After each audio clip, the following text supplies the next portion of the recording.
Les vivants et les dieux, symboles et religions, par Michel Cazenave.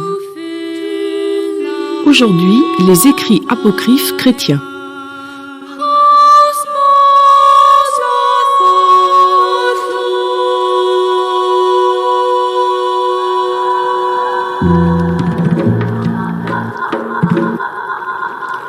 Il y a déjà un peu plus de 7 ans, nous nous étions intéressés aux écrits apocryphes chrétiens avec l'apparition du premier tome dans la bibliothèque de la Pléiade aux éditions Gallimard des 10 écrits. Aujourd'hui, c'est le second tome qui paraît avec une moisson tout aussi riche où par exemple on trouve des textes comme l'Évangile selon Marie, la Marie qui est ici désignée bien entendu c'est Marie-Madeleine, ou alors les actes d'André et de Matthieu, ou les actes de Pierre et André, ou encore l'Apocalypse apocryphe de Jean, ou les fameux oracles sibyllins dont on a tellement parlé, et bien entendu, l'un des textes qui sont les plus fondamentaux de ce qu'il est convenu d'appeler la tradition judéo-chrétienne, c'est-à-dire le roman pseudo-clémentin, ce que jusqu'ici on appelait souvent les pseudo-clémentines. Pour nous accompagner dans ce parcours qui nous permette de comprendre quels sont les enjeux du paléochristianisme, de voir en même temps quelle était l'imagination qui se déployait et d'une certaine manière quels étaient les linéaments théologiques qui se mettaient peu à peu en place, éventuellement d'ailleurs à travers de très longues et de très lourdes controverses, nous avons avec nous Jean-Denis Kesely, professeur à la faculté de théologie de Lausanne, et Alain Lebouluec, directeur d'études à l'école pratique des hautes études.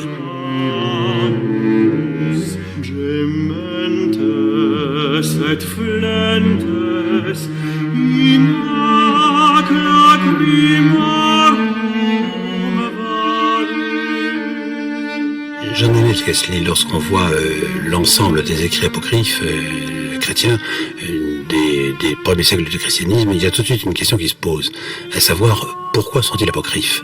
Je veux dire par là qu'on voit très bien comment après la crise marcionite, on a peu à peu resserré, si l'on peut dire, le canon des écritures reçues, et évidemment on se demande pourquoi certains ont été reçus et pas d'autres. Alors évidemment, il faut tout de suite distinguer entre différentes catégories de textes. Ceux qui, au fond, ont pu être exclus et qui ont pu peut-être prétendre à entrer dans le canon sont, évidemment, les textes qui ont été rédigés à la fin du 1er siècle, au début du 2e siècle, au 3e siècle, et au fond, ceux qui effectivement sont demeurés en marge du canon se comptent quand même sur les doigts de la main. On peut nommer ici le cas de la 3e lettre de Paul aux Corinthiens, qui a pendant un temps fait partie du canon de l'Église syriaque, ou bien, de manière générale, l'Apocalypse de Pierre, qui, dans certaines listes de manuscrits canoniques, est mentionné parmi les textes lus ou contestés. Et donc il faut bien voir que, au fond, le choix s'est fait par une sorte d'accord, je dirais, entre les églises, pas d'échange réciproque, et pas du tout par, évidemment, un décret, une décision d'une autorité unique. Et les hésitations, on en a encore des traces au IVe siècle, dans l'œuvre de Zeb de Césarée, puisque lui-même, à côté des livres reconnus par tous, distingue une catégorie de livres contestés ou à l'origine incertaine. Il emploie le terme de bâtard.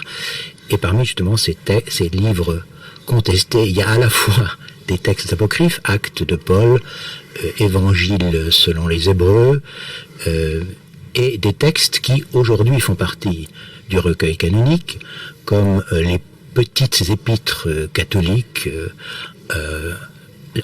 2 Pierre, 2 et 3 Jean, Jude et Jacques, ainsi que l'Apocalypse de Jean, qui est reconnu par certains et contesté par d'autres. Et au fond, Eusèbe est celui qui introduit à côté de ces deux catégories une troisième catégorie. Ce sont les livres composés par les hérétiques. Il n'emploie pas le terme d'apocryphe, mais clairement il nomme l'évangile de Thomas, l'évangile de Pierre, l'évangile de Matthias, dont on ne connaît absolument rien, à la différence des deux autres, et puis des actes d'apôtres, actes de Jean, actes de Thomas, actes d'André. Alors ces livres-là, dit-il, sont impies et absurdes. Ils ont été écrits par des hérétiques. Ils diffèrent à la fois par la doctrine et par le style des autres écrits. Donc il n'emploie pas le terme apocryphe, mais au fond, l'influence qu'il va exercer par son jugement sera très grande.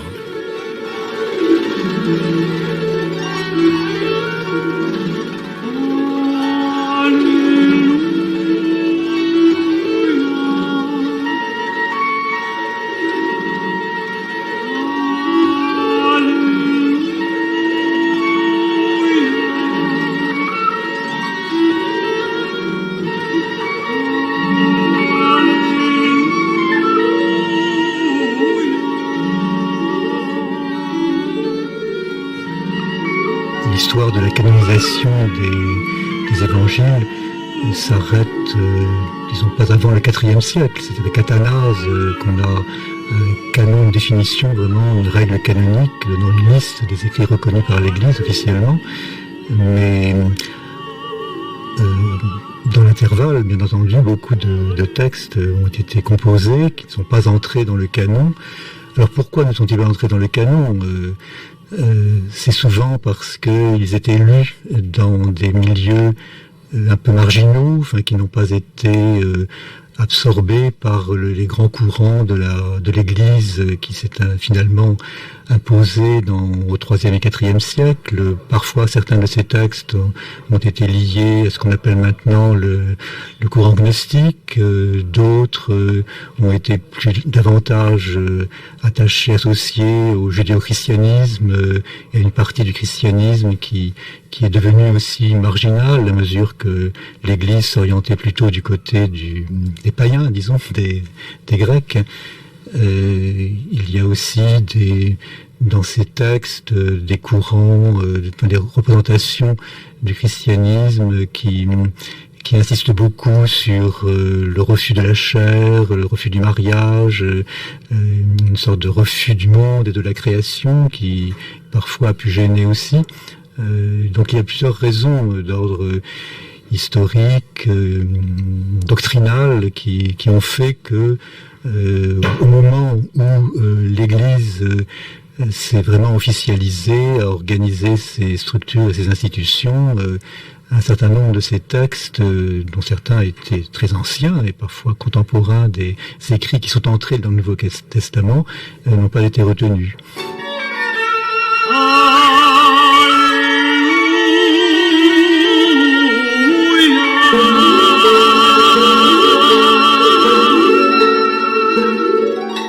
Est-ce qu'en même temps, il n'y a pas deux éléments qui ont joué entre le Bleuec, c'est-à-dire d'une part ce que j'appellerais, pour aller vite évidemment, la crise marcionite, dont on a eu l'impression quand même qu'il fallait mettre de l'ordre dans les choses et dans la floraison de textes, et d'autre part la structure de l'Église primitive, qui n'était pas centralisée comme nous avons tendance à le croire, enfin comme nous le représentons à la suite de l'histoire, mais où on a l'impression que pratiquement chaque Église locale avait ses textes à elle, d'une certaine manière.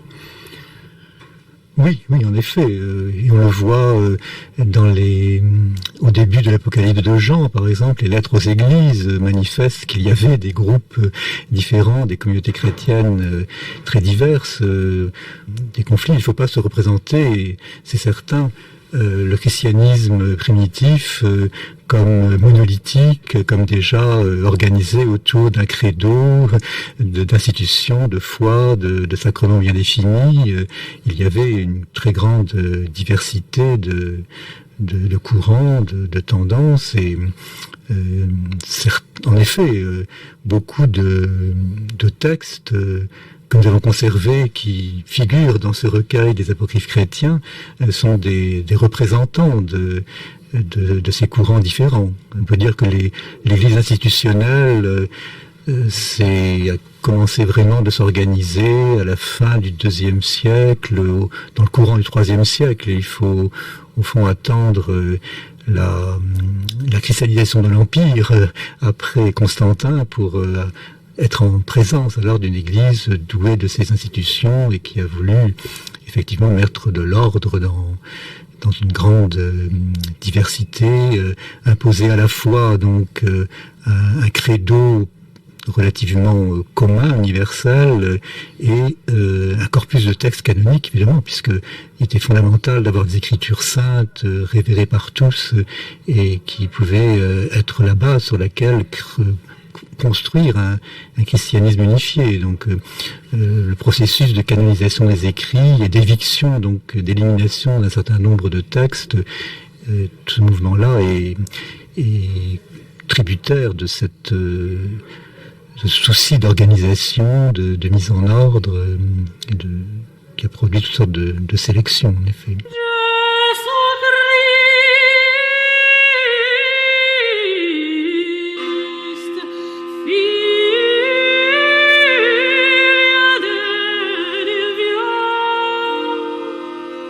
Le jugement de Zeb est global, généralisant, et il est à prendre évidemment sous toute réserve.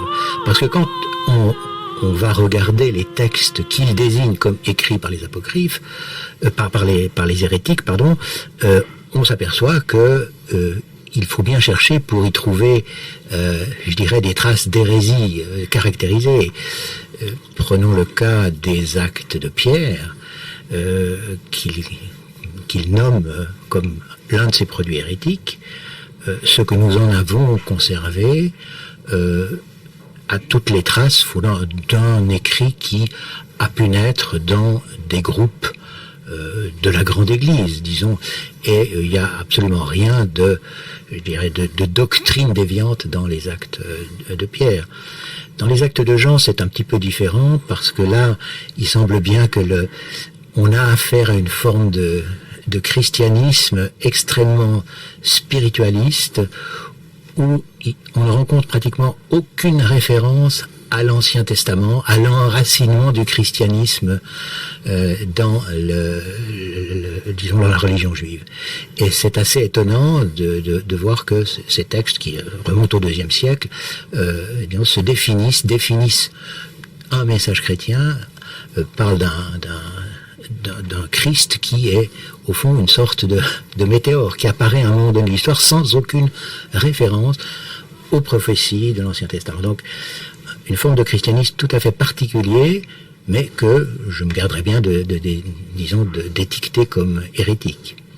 À l'intérieur de ce texte des Actes de Jean, il y a une partie que nous avons, disons, réussi à identifier, qui semble, elle, se rattacher très clairement à la gnose, c'est-à-dire à l'école de Valentin, un des maîtres gnostiques, parce que là on a l'emploi d'un certain nombre de termes techniques.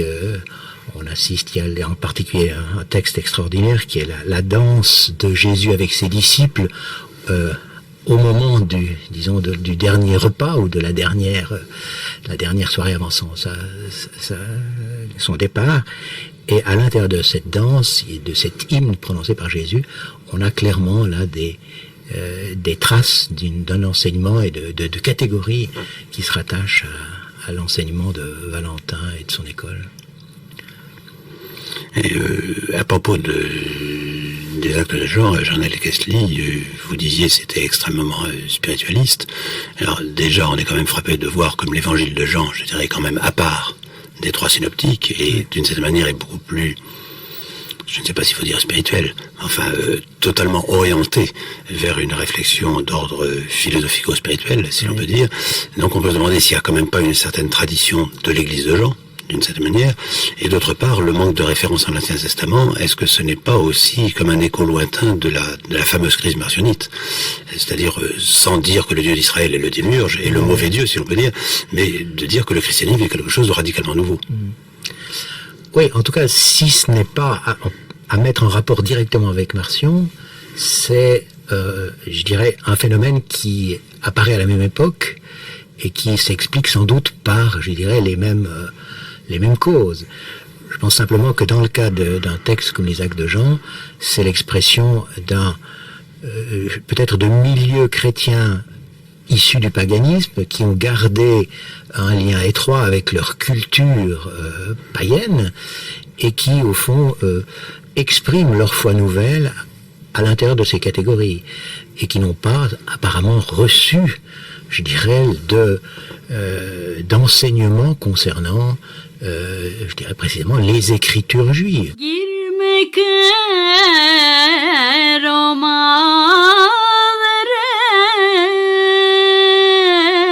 Dans l'ensemble de ces écrits apocryphes, Jean-Luc Esli, vous faites bien ressortir comme effectivement il y a plusieurs veines, mais je voudrais m'arrêter par exemple sur un titre que vous avez donné, l'Évangile des Hébreux.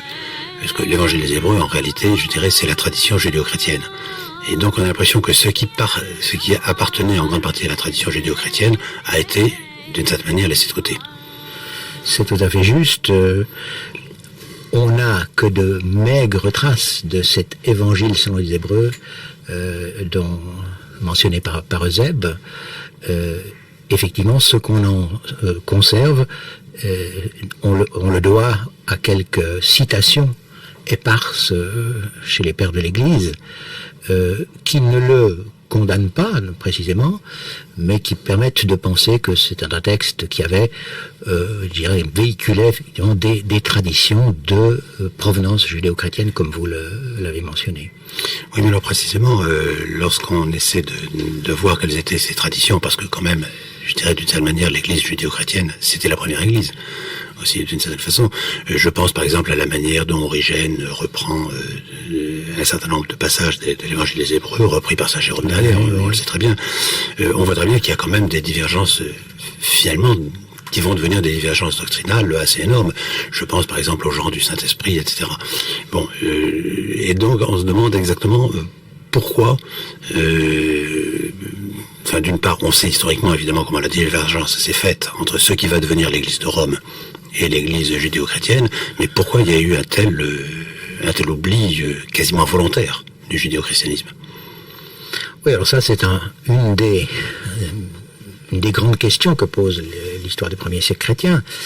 C'est la question de jusqu'à quand ces groupes qui se reconnaissaient des liens particuliers avec le judaïsme et que nous classons sous l'étiquette judéo-chrétien, jusqu'à quand ont-ils subsisté?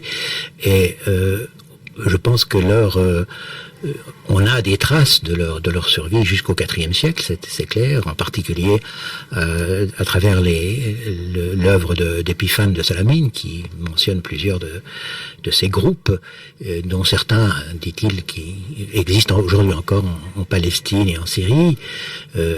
Donc je pense qu'il y a d'abord le fait que, je pense, ces groupes ont rapidement quand même été marginalisés. Ce qui a joué un rôle décisif, c'est les différentes révoltes juives contre Rome, la première en 70 déjà, en 70, et puis la deuxième guerre à l'époque donc de la révolte de Bar Kokhba entre 132 et 135. Et à partir de ce moment-là, au fond, on perd un peu la trace de cette communauté primitive d'origine juive qui a constitué, comme vous le disiez, l'église première de Jérusalem.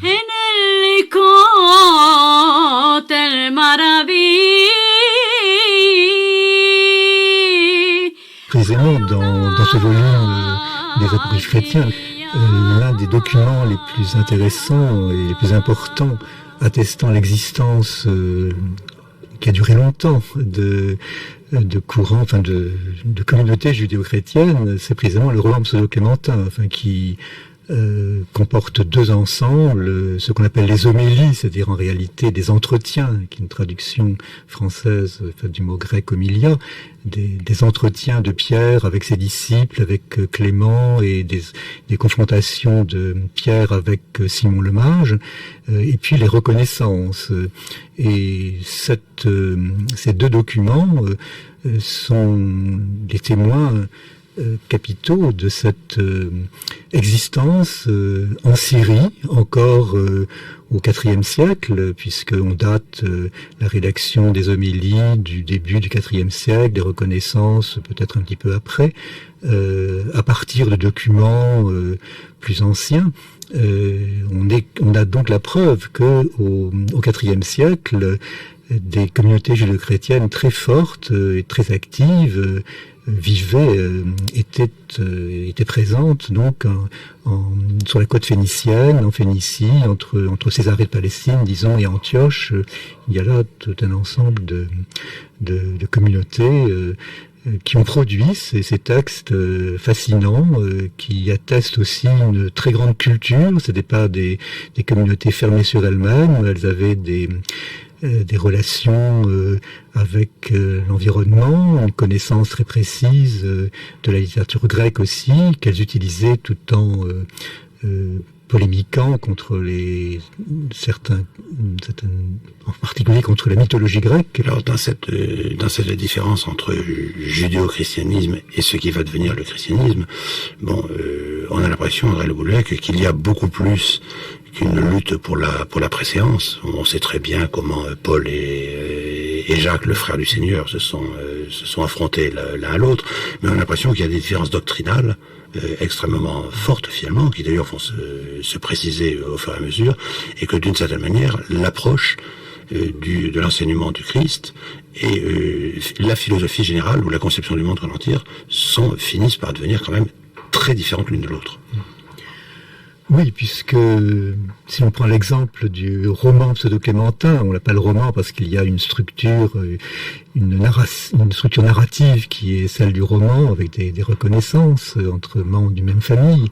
Le roman pseudo-clémentin donc présente Jésus comme le maître, simplement qui n'est pas le Fils de Dieu, qui apparaît comme l'incarnation ultime de la prophétie qui est d'origine divine, mais c'est Adam qui est le premier prophète, et puis un certain nombre de personnages importants de l'histoire sainte, de la Bible, sont des relais dans cette transmission de la prophétie qui remonte aux origines, et Jésus est le maître donc qui arrive à la fin de cette chaîne prophétique et qui instruit ses disciples, mais non pas sur sa propre divinité. Jésus n'apparaît pas comme Dieu dans cette littérature, comme fils de Dieu, comme le monogène d'une partie des écrits devenus canoniques. Il n'apparaît pas comme le logos. On est très loin justement d'une théologie chrétienne inspirée par la philosophie grecque. Ce n'est pas le logos en tant que pensée et discours du Père qui vient se révéler à l'humanité, mais c'est un maître qui est le prophète envoyé par Dieu pour révéler qui est Dieu, c'est-à-dire le Dieu unique, le Dieu qui parle dans l'Écriture, qui parle dans la Bible, et qui est maître du monde, qui est créateur du monde. Et ce qui est très intéressant aussi dans ces écrits attribués à Clément, c'est que Simon le Mage, donc l'adversaire de Pierre, de l'apôtre Pierre, du disciple, Pierre représentant justement un christianisme très très juif encore. Simon le Mage est en quelque sorte, en tant qu'adversaire de Pierre, le résumé, le concentré de tous les courants contre lesquels justement combat cette communauté. Simon le Mage représente à la fois Marcion, celui donc qui oppose le Dieu de la Bible au Dieu bon créateur, ou qui oppose le Dieu de la loi au Dieu étranger à ce monde, qui vient sauver le monde par un acte de pure gratuité, sans en avoir été l'auteur. Donc il s'oppose à Marcion, il s'oppose aux gnostiques aussi, et en particulier Simon le Mage apparaît comme un maître gnostique venant révéler le Dieu étranger, le Dieu suprême, le Dieu transcendant, étant lui-même le fils du Très-Haut. Il se présente un peu comme cela, et en même temps à l'arrière-plan il y a aussi un autre personnage, une figure capitale dans l'histoire du christianisme, évidemment, qui est visé par ces écrits, c'est Paul. Paul, dans les reconnaissances, apparaît comme l'homme ennemi, et celui. Donc c'est une façon évidemment très très radicale et caricaturale de présenter Paul, mais Paul apparaît comme celui qui est l'ennemi de la loi, qui l'ennemi aussi du Dieu de la Bible, et celui qui s'est tourné donc vers les païens, qui est venu révéler aussi finalement un autre Dieu que celui de l'Écriture.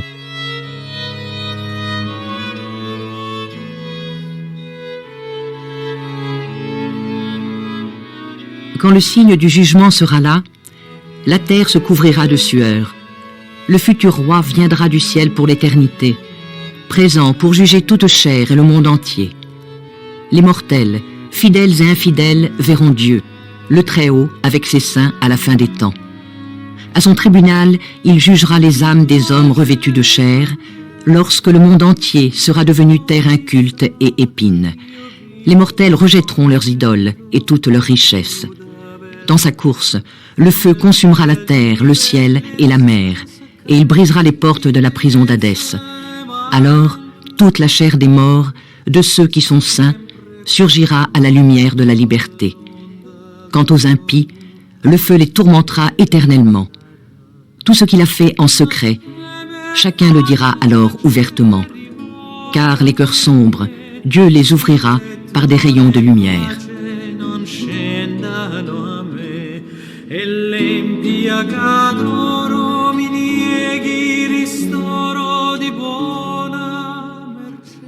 Quand on lit l'ensemble de cette littérature apocryphe, on a l'impression, je dirais, que le christianisme des premiers siècles était quand même traversé par des courants extrêmement divers. Enfin, on connaît les actes des apôtres, ne peuvent pas le cacher, les divergences entre Paul et Jacques à la tête de l'église de Jérusalem. On a l'impression qu'entre Paul et Pierre, ça n'allait pas tous les jours très bien, que Pierre ne s'entendait pas forcément toujours très bien avec Jacques, et les apocryphes aussi, l'assistance qui mettait sur Pierre, ça certains textes tout au moins, etc., mais montre qu'il y avait aussi des courants, et que, je dirais, les choses étaient parfois un peu compliquées. Oui, certainement. Alors, vous avez mentionné ces différentes figures apostoliques. Il est clair que, précisément, les apocryphes naissent aussi comme en se réclamant de l'une ou l'autre de ces figures, et c'est évidemment pas un hasard si l'évangile de Thomas est placé sous l'autorité de Thomas, ou si précisément les textes que l'on appelle le roman pseudo-clémentin sont, je dirais, eux, clairement placés sous l'autorité de Jacques. Jacques est celui qui, au fond, est le destinataire du récit qui est fait des prédications de Pierre et de son affrontement avec Simon le Mage. Donc on a bien, autour de certaines figures apostoliques, je dirais, la constitution de traditions particulières.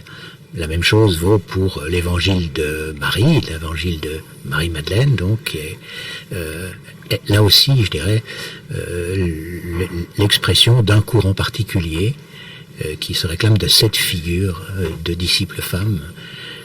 Donc on a des témoignages de pères qui confirment que, effectivement, certains groupes gnostiques faisaient remonter leur enseignement particulier à Marie-Madeleine ou à Jacques, frère du Seigneur.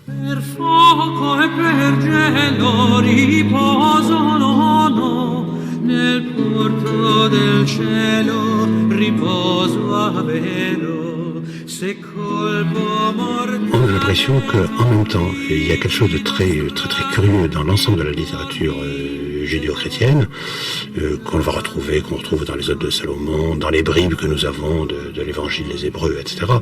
C'est qu'on a l'impression que, d'une certaine manière, il y a à la fois, je dirais, circulation, contiguïté et antagonisme entre ce qui est de l'ordre du judéo-christianisme, de ce qui va devenir le christianisme, de ce qui est de l'ordre du gnosticisme, de la philosophie grecque, et on a l'impression qu'il y a quand même de très curieuses négociations tout le temps. Oui, et c'est ce qui rend aussi fascinant ce roman pseudo-clémentin, c'est que les mêmes judéo-chrétiens donc qui combattent le gnosticisme, qui s'en prennent à Marcion, à Paul, un christianisme aussi orienté vers le monde grec, sont ouverts au monde grec, c'est-à-dire qu'ils veulent aussi convertir les Grecs à ce christianisme-là, et ils offrent la possibilité d'être baptisé dans l'eau, celui qui est baptisé peut devenir le commensal des fidèles de Pierre. Et là, il y a une activité missionnaire aussi de ces judéo-chrétiens, non pas vis-à-vis seulement des chrétiens d'origine juive, mais vers les Grecs. C'est ça qui est tout à fait intéressant. Et en même temps, ce judéo-christianisme-là, du moins tel qui apparaît dans le roman pseudo-clémentin, et ce qui en fait la complexité, c'est un judéo-christianisme qui assimile, qui applique à sa propre doctrine, à sa propre vision du monde, des thèmes qu'on trouve par ailleurs dans le gnosticisme.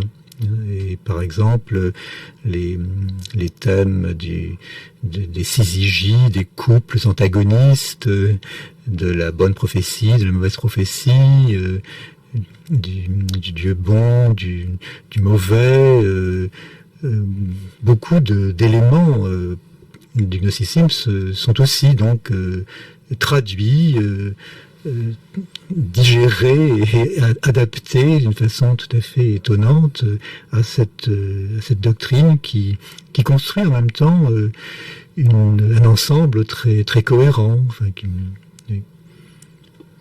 Oui, justement, on se pose des questions, André Le Bouluec, parce que par rapport, par exemple, au gnosticisme,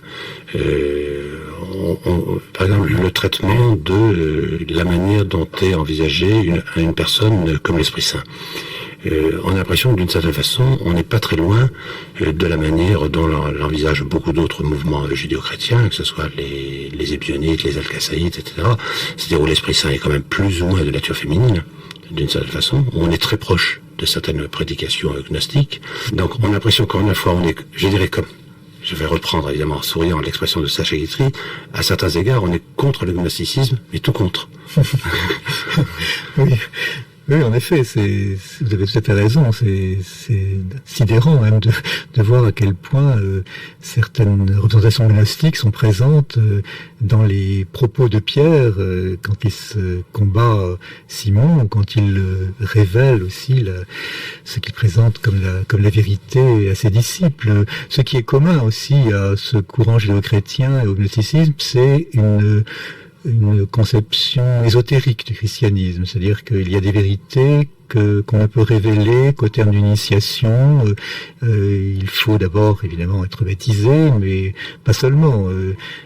Pierre, à la fin des homélies, par exemple, attend que tous les auditeurs non initiés soient absents pour la nuit donner le fin de son enseignement sur l'origine du mal dans le monde, ou sur ce qu'est Dieu, et il le réserve vraiment à ses disciples, quoi. Et il y a même dans les écrits liminaires qui précèdent le roman pseudo-clémentin, qui précèdent les homélies en particulier, un engagement solennel à ne pas diffuser, à ne pas divulguer au dehors l'enseignement que Pierre a destiné à ses disciples et dont il a pris l'engagement de transmettre la teneur à Jacques de Jérusalem, justement, le maître donc, de la communauté judéo-chrétienne de Jérusalem.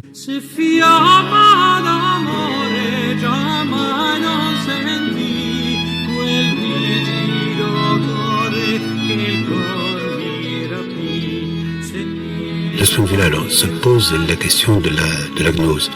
Parce que, effectivement, bon, vous le dites, l'évangile de Thomas ou l'évangile de Marie sont clairement gnostiques. Et on se demande exactement, d'une part, comment on passe de l'orthodoxie, là, à nouveau, je mets le mot entre guillemets, puisqu'elle n'est pas encore fixée comme nous la connaissons aujourd'hui, mais de l'orthodoxie à la gnose. Et on a l'impression quand même que la gnose est une sorte de surgeon, bizarre peut-être, mais quand même de surgeon du christianisme. Oui, alors il y a le chapitre, la question des origines de la gnose est extrêmement contestée. Ce qu'on a découvert aussi grâce au texte de Nag Hammadi, c'est au fond la dette des spéculations ou de la pensée gnostique par rapport à la tradition juive. Ça, c'est un aspect tout à fait important. Ce qu'on peut aussi établir aujourd'hui, c'est que la gnose a sans doute vu le jour indépendamment, dans certaines de ses expressions, indépendamment du christianisme. Mais il est clair que sous sa forme la plus connue, enfin, en particulier les grands gnostiques du IIe siècle, là on a affaire à, je dirais, une expression, à une évolution du christianisme, mais je dirais qui accorde une place éminente au Christ, mais on a tout un autre type de littérature gnostique, comme les textes dits septiens de Nag Hammadi, où on n'a pas, au fond, la figure du Christ n'apparaît pratiquement pas. Donc on est en présence d'une forme de pensée gnostique indépendante du christianisme. Mais quand je vous pose la question, c'est vraiment par rapport à la gnose chrétienne. Oui. Je veux dire que l'évangile de Thomas, par exemple, ou les questions à Marie, ou ce qui est l'évangile de Marie, je veux dire, sans le christianisme, ce sont des textes qui sont inimaginables, dans lesquels le Christ est quand même bien l'enseignant premier, celui qui, etc. Et donc on a l'impression que là, le christianisme a connu une évolution, et dont on va se demander pourquoi, finalement, elle est demeurée minoritaire, d'autant plus quand même que c'était tout le milieu alexandrin, c'est-à-dire le milieu où, je dirais, se rencontrait à la fois la tradition juive, la tradition chrétienne, la tradition hermétique qui se mettait en place. On a l'impression, là aussi, d'un immense bouillonnement. Oui. Vous êtes parti du cas de l'évangile de Thomas et de l'évangile de Marie. Je ne pense pas que ce soit deux textes qui soient de pures expressions de la gnose chrétienne. Je reste convaincu qu'il y a, aussi bien dans Thomas que dans l'évangile de Marie, des thèmes et des sentences, dans le cas de l'évangile de Thomas, qui sont clairement marqués par la pensée gnostique. Mais il faut aussi reconnaître que sans doute ces textes, en particulier Thomas, a été composé par étapes, et que il n'est pas du tout exclu qu'il y ait à la base une collection de paroles de Jésus qui a été au fond gnosticisé, relu dans des cercles gnostiques et enrichi de paroles de type beaucoup plus spéculatif et, je dirais, exprimant quand même une forme de réflexion et d'interprétation du christianisme qui était quand même le fait d'un groupe, d'une élite intellectuelle. Ça, c'est évident. Donc, de ce point de vue-là, je pense que la gnose se caractérise comme une pensée qui ne pouvait guère, je dirais, devenir, prétendre être partagée par une audience très large.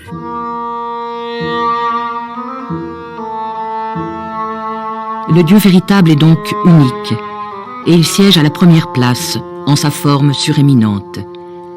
Il est deux fois cœur, du haut et du bas, et de lui, faisant jaillir comme du centre la puissance vivifiante à incorporelle, la substance pénètre toute chose, avec les astres et les régions du ciel, de l'air, de l'eau, de la terre, du feu, et de tout ce qui peut exister, substance infinie en hauteur, illimitée en profondeur, sans mesure en largeur, qui étend trois fois à l'infini la nature créatrice de vie et intelligente venant de lui. Ce qui procède ainsi de lui doit donc nécessairement être infini de tous côtés, ayant pour cœur celui qui sous sa figure surpasse réellement toute chose, qui, où qu'il soit, est dans l'infini comme son milieu, tout en étant la limite du tout.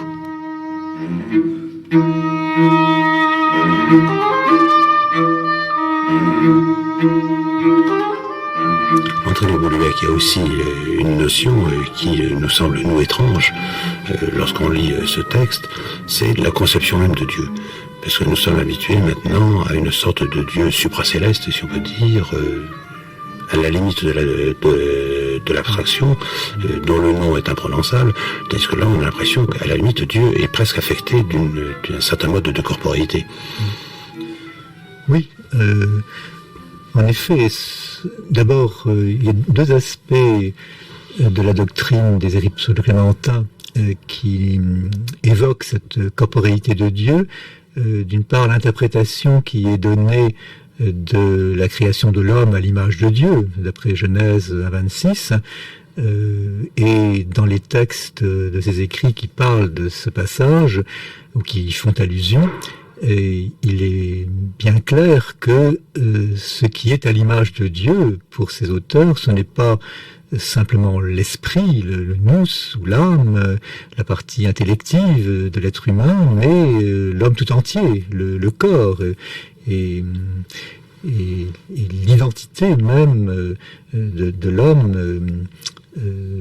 Et c'est en fait et même la forme corporelle de l'homme disparaît et détruite à partir du moment où l'homme créé à l'image de Dieu ne reconnaît plus l'unicité du Dieu qui est son modèle. Donc il y a tout un ensemble donc de réflexions sur la création de l'homme à l'image de Dieu qui insistent sur, au fond, qui font penser que Dieu est corporel. Et il y a aussi une théorie de Dieu lui-même. Alors, c'est à l'occasion d'un grand débat entre Pierre et Simon sur la corporéité ou l'incorporéité de Dieu que ce motif apparaît. Et Dieu, dans ces conditions, n'est pas en effet une entité supracéleste, ni un être dépourvu de toute matérialité, de toute corporéité, mais ce n'est pas non plus un être matériel. On a l'impression, à lire ce passage qui malheureusement est en partie corrompu dans le texte grec que nous avons conservé. Il y a 2 ou 3 phrases qui sont difficiles à construire et on a l'impression que ce Dieu apparaît plutôt comme une structure du monde qui est coextensive à toutes les dimensions de l'univers, qui lui est intérieure sans se confondre avec elle.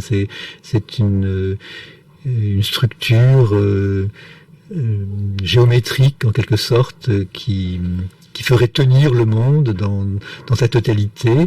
Mais qui n'est pas non plus une réalité proprement matérielle, corporelle, faite des éléments du monde. C'est cela aussi qui fait l'intérêt, l'originalité de la doctrine des écrits pseudo-clémentins à cet égard.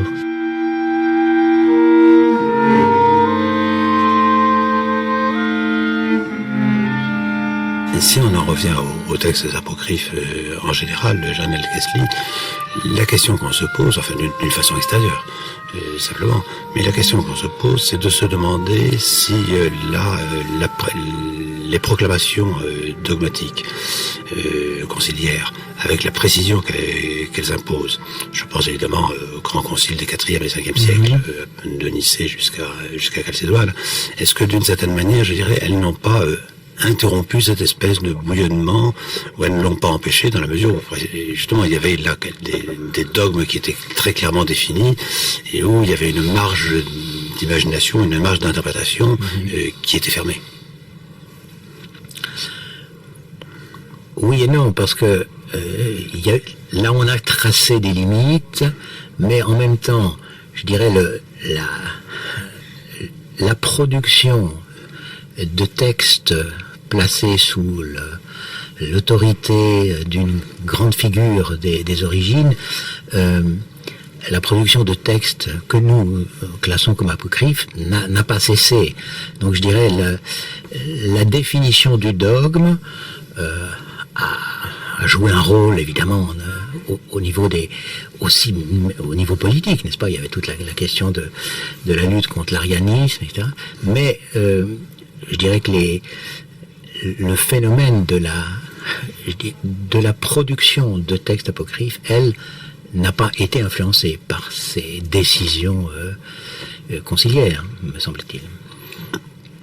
Alors, ce qui est étonnant, c'est que nous voilà devant certains textes, j'en ai expliqué, qui en réalité ont plongé dans l'oubli pendant très longtemps, et on les a redécouverts il n'y a pas très longtemps, et on a l'impression qu'il y a d'autres textes qui ont continué à avoir une espèce de vie souterraine, dont on trouve encore des échos dans des productions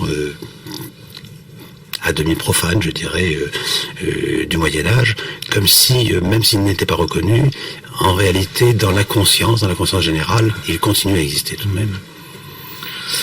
Oui, je pense qu'il y a des textes qui, en fait, n'ont jamais cessé d'être reconnus, diffusés, recopiés. Donc il y a toute une partie de cette littérature qui, je dirais, a joui d'une quasi-reconnaissance. C'est le cas en particulier de tous les récits sur l'enfance, la naissance de la Vierge, l'enfance de Jésus. Là, on a un courant il est clair que, par exemple, le récit de la naissance de Marie et de l'origine de Jésus qui est raconté dans le protévangile de Jacques, a fait partie, je dirais, des faits absolument reconnus par les historiographes byzantins. Sans le savoir, on reprenait des éléments de ce récit apocryphe. Donc là, on a un texte qui n'a pas cessé, disons, d'être raconté, recopié et transformé. Puisque du côté latin, on l'avait condamné, alors ce fameux décret de Gélas. Donc là, on a eu un autre texte qui a pris sa place, qui est l'évangile du pseudo Matthieu. Mais au fond, on avait besoin d'un tel récit sur les origines de Marie, sur les circonstances, le rapport entre Marie et Joseph et la naissance de Jésus. Donc, un texte qui a eu une reconnaissance ininterrompue.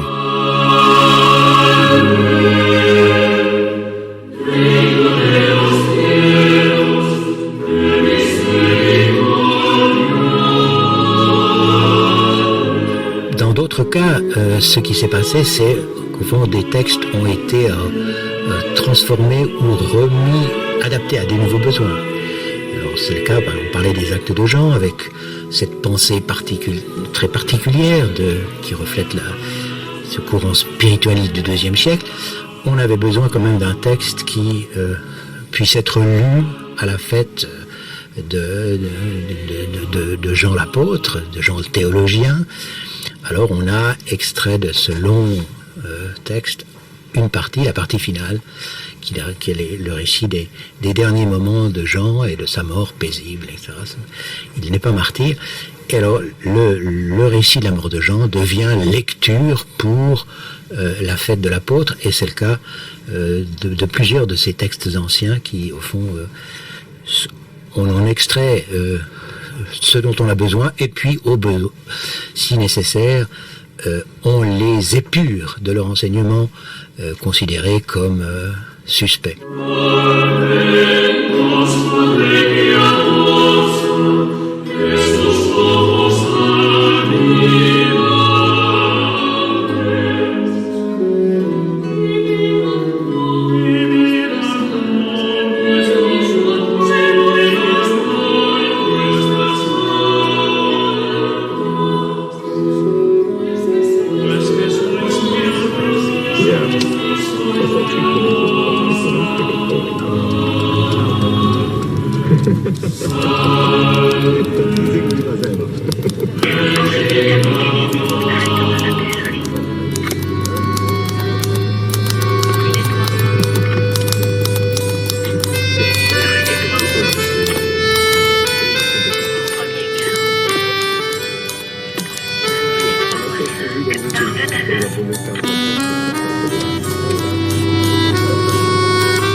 Livre, Puisque avec le roman Pseudo-Clémentin, nous étions dans un univers très proche du judaïsme, puisque nous sommes dans le contexte de l'Église judéo-chrétienne, de la tradition judéo-chrétienne, je voudrais attirer l'attention, en revenant précisément sur cette tradition judaïque même, je voudrais attirer l'attention sur le petit livre de Franck Laloux, Les lettres hébraïques, aux éditions alternatives.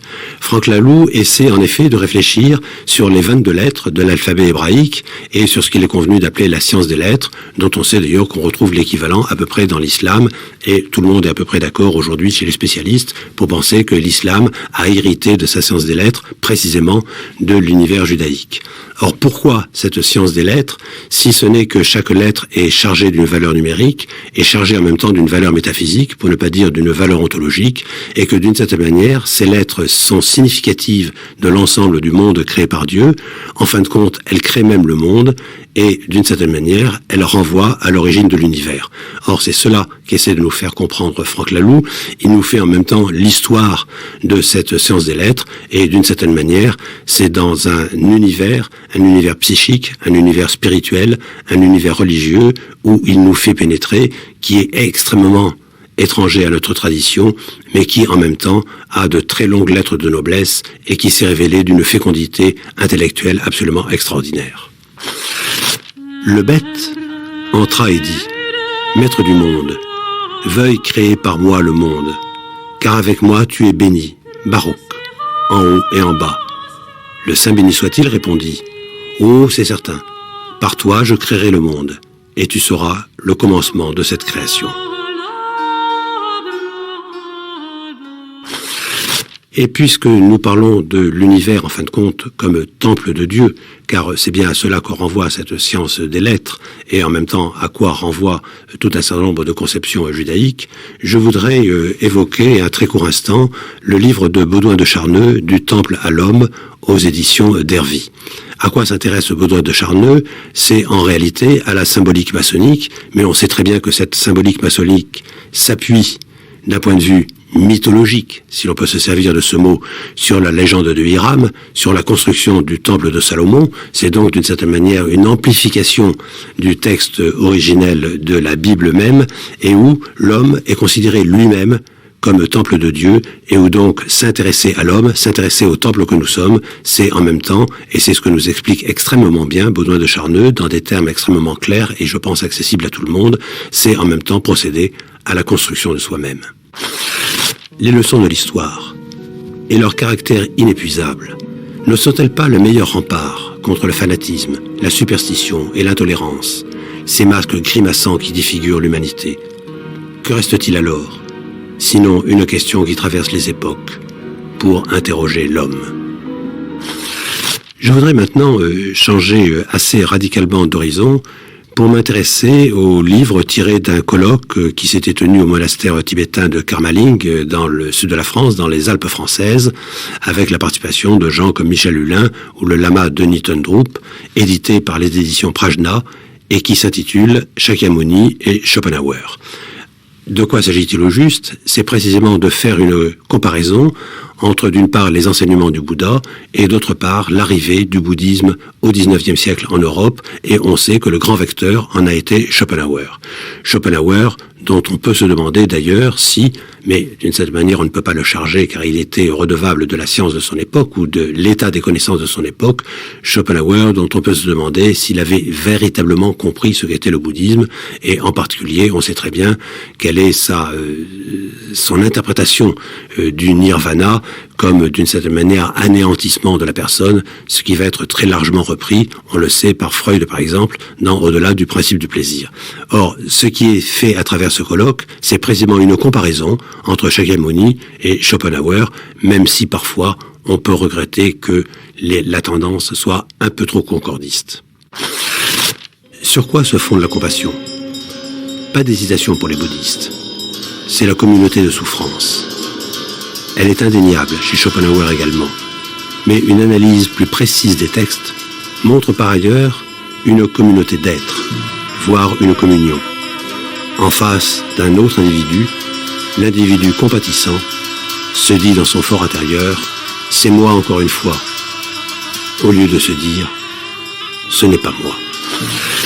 Enfin, Je voudrais attirer l'attention sur l'ouvrage collectif dirigé par Michel Vienne, qui est maître de conférence à l'université Stendhal à Grenoble, intitulé « Imaginaire des points cardinaux » aux éditions Imago.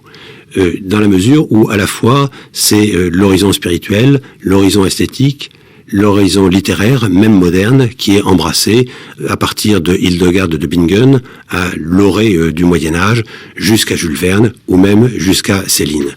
Et ce qui est tout à fait intéressant, c'est qu'à travers ces imaginaires des points cardinaux, on voit très bien comment c'est l'espace qui se structure, si l'on peut dire, dans l'imagination active, et comment on retrouve quelque chose de l'ordre des mandalas, avec en même temps des réflexions sur les notions de pôle nord, de pôle sud. Et si je parle des pôles, c'est qu'évidemment on sait, par exemple, quel est l'immense poids de la représentation des pôles dans la pensée chinoise, entre autres, dans lequel la grande ours, qui marque le pôle nord, est l'axis mundi, si on peut dire, l'axe du monde, à partir duquel se structure l'ensemble de l'univers. Et c'est tout cet horizon que nous fait découvrir ce livre et qui nous donne énormément à réfléchir sur des choses que par ailleurs nous avons tendance à considérer comme évidentes.